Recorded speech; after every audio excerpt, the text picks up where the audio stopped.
Trump advisor now hitting out at India over the Russian deal. India doesn't appear to want to recognize its role in the bloodshed. It simply does not.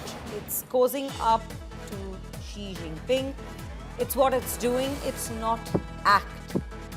And by the way, I wrote that article in the FT just to deal with the propaganda of the Indian government that makes people want to feel sorry to them. Oh, they don't need the oil, and it's a refining profiteering scheme. It's a laundromat for the Kremlin. That's the reality of that. So I love India. Look, Modi is a great leader. But please, India, look at what your role here is in the global economy. And good here, it's like what you're doing right now is not creating peace. It's perpetuating war. These are the exact remarks of Peter Navarro, the Trump advisor. And this is what has been said by him.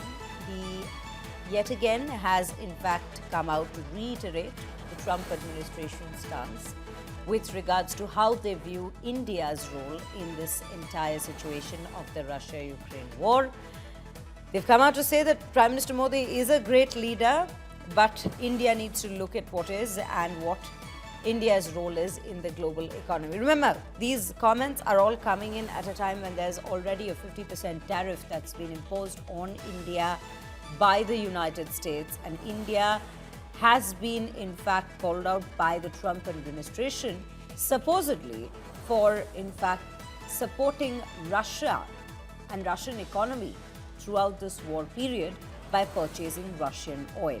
And that is the particular stance that's been taken up by the Trump administration, which India has also stood up to.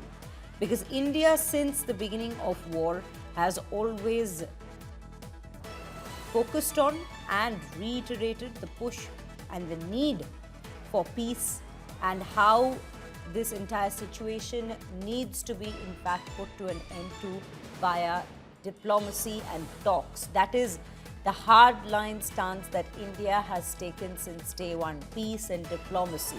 That is what Prime Minister Modi across global platforms has in fact come out to say. So this is what Peter Navarro now has to say in terms of the Trump advisor has to say, hitting out at India over the Russia deal. They've also mentioned cozying up to Xi Jinping and China's relation with India, which, remember viewers, has in fact been thawing over the last few months.